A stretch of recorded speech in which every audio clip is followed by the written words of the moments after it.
Welcome back to the Student Hub Live. Well, unfortunately, this is our last session of the day from this Freshers event for the Faculty of Wellbeing Education and Language Studies.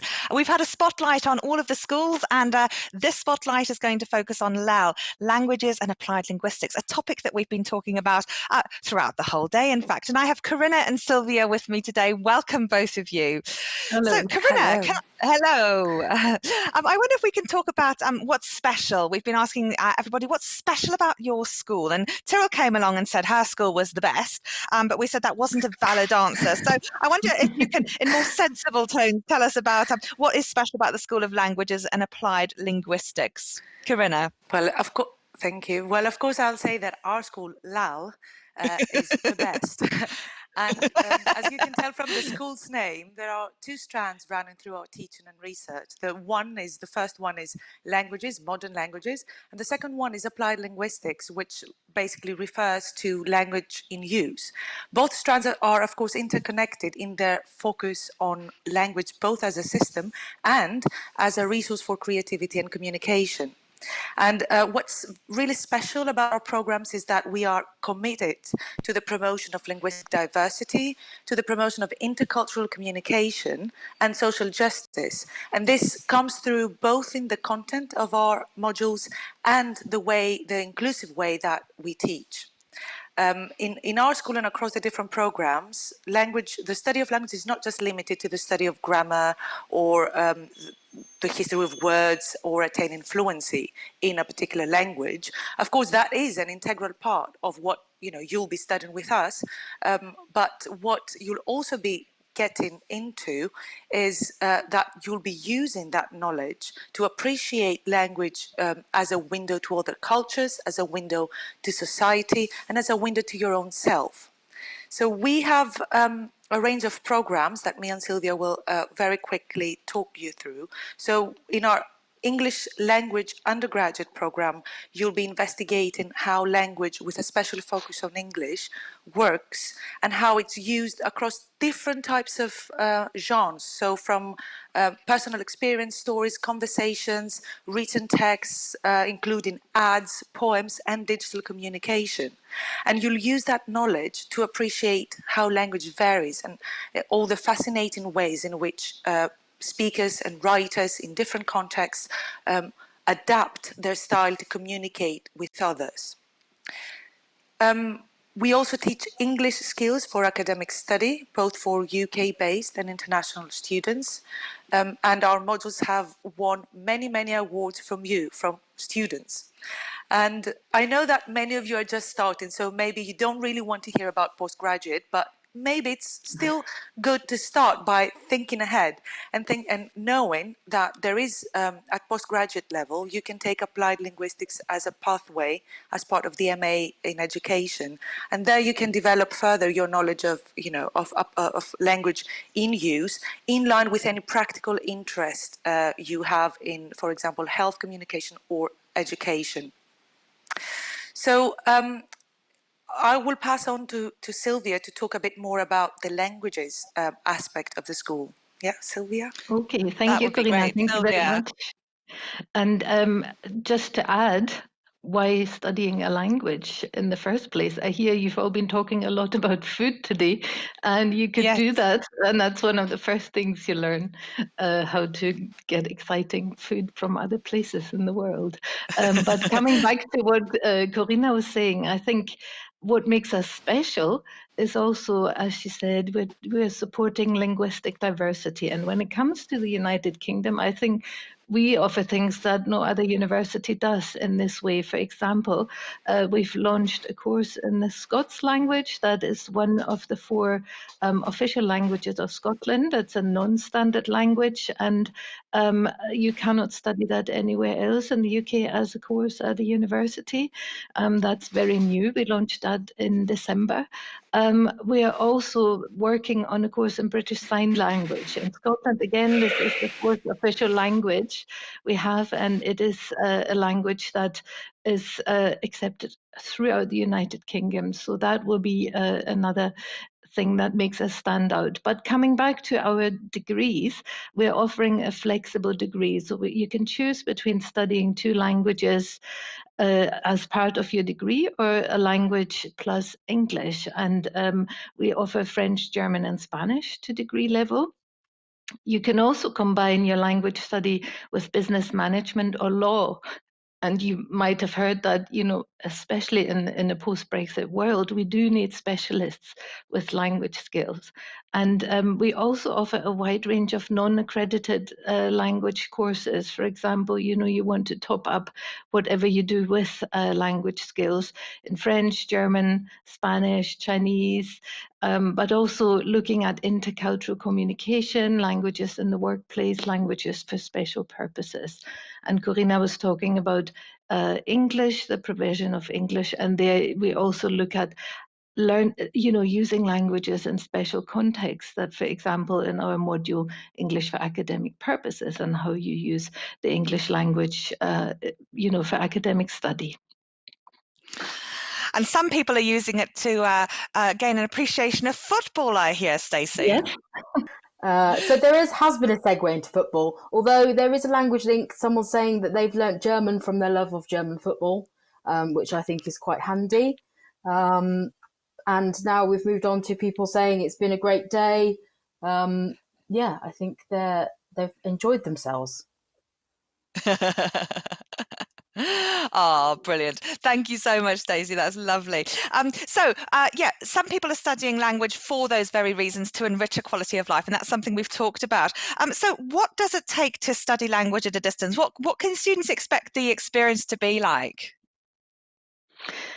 Maybe if I come in here, Yeah. We've had quite a few people who phoned us to say, I'm thinking about studying a language with you, but can you actually learn a language at a distance? You know, self-study, how does it work? We actually offer, and I think the key to success is engaging with others, and we offer a lot of opportunities for you, even though you're studying at a distance, to speak the language you're learning with others. We offer tutorials online, face-to-face, not at the moment, but we do offer face-to-face provision. But we also have lots of groups where students get together independent of timetables. We have the online tools to do so. And then you can meet up with others who are in the same boat and practice the language. That's been a really successful thing. And we have student buddies who are leading on this. So there's always someone you can ask for help and how to join groups like that. But apart from studying the actual module materials, I think what is really useful is that you find a way that works for you. We just heard, I learned the language because of my love for German football. So why don't you find what really excites you about the other culture, about the language you're learning, and then focus on that as well, on top of, what you learn in our module materials, and also find tools and ways of learning that suit you. There are lots of free tools available online, and we give you hints and tips about things that are available. Try them out and see what is the best way that works for you. And remember, you don't have to be perfect. A little language takes you a long way. Give yourself time. And something that we often tell our students is learning a language is not a steady progress. You find yourself and think, I'm not progressing, I'm on the same level, and suddenly you make this huge leap to the next level. So be patient. Yeah, no, absolutely, absolutely. Corinna, I wonder if I can pull you in here as well, because I know that one of your students had said, that when they studied German, they learned so much more than German. So I wonder if you could sort of talk a little bit about the value of studying languages, and in particular degree languages. What's the purpose in today's world? Well, studying languages and or applied linguistics, they are, as I said, interconnected, means that you'll not only you'll be a better communicator, not only you'll be much better equipped to deal with complex with a complex culture and in an interconnected world, but you will also be a lot more aware of difference, of inequalities that are expressed through language, and you will feel empowered to take a critical look at what's happening around you, and if needed, take action to change it. So you will be kind of studying the study of language as a resource of communication will open your eyes to the everyday creativity of yourself and others as writers and speakers. Only just understanding and tapping into the fascinating variety of all languages and cultures helps you to gain a well-rounded understanding of the tensions around language use and also politics, social issues, issues and questions around digital communication. You know, to what extent do social media change the way we communicate, and how can we, make the most out of social media without kind of overriding its risks. So it's really all of those things, in addition to, of course, improving your writing and speaking style and adjusting to different audiences. That's all actually that everyone needs as both a citizen and as a professional. No, I don't know if absolutely. Sylvia would like to add something. Yeah, Sylvia, could we end with some points for you about I guess some of the other aspects about the values of studying applied linguistics? Well, you know what, we've actually seen that with our students, we can have a real impact in the wider world while people are still studying with us. We're running a lot of projects with external partners. For example, through COVID-19, we've been working with care homes in Scotland and delivering languages sessions for well-being, where students, our OU students, were taking part and helping people in care homes engage with language, and we got amazing feedback from that. We have students who, for example, go abroad on residential schools, do some mentoring with schools here in the UK and promote the language learning that in schools, and hopefully have an impact on people studying languages more widely in the UK. So I think even while you're studying, you can already have an impact on the outside world as well. That's wonderful. And these are threads that have run through so many of our conversations today. But unfortunately, that's all we've got time for, Sylvia and Corinna. So thank you so much for coming and speaking to us today. It's been a jam-packed day. I don't know about you at home, but some of you I know have been here since 9 this morning. So well done staying with us. It's been a really, really interesting event, and I hope that you've got something out of it. Do let us know if you've enjoyed the discussion and if you'd like to come to another event. Tomorrow, actually, we have another one. We are doing an induction for the Faculty of Science, Technology, Engineering and Mathematics. So do check out the programme. You're more than welcome to come if you aren't with the faculty. We also have an Adobe Connect session tonight, and of course our OU-wide Freshers orientation on the 28th of September. That's from 8 till 4, another whole day of information that's essential if you haven't studied with the Open University. But if you have and you've enjoyed today, come along and share your tips and advice with other students, because I hope, as you can see, it's so reassuring to meet other friendly faces, and it's lots of fun too.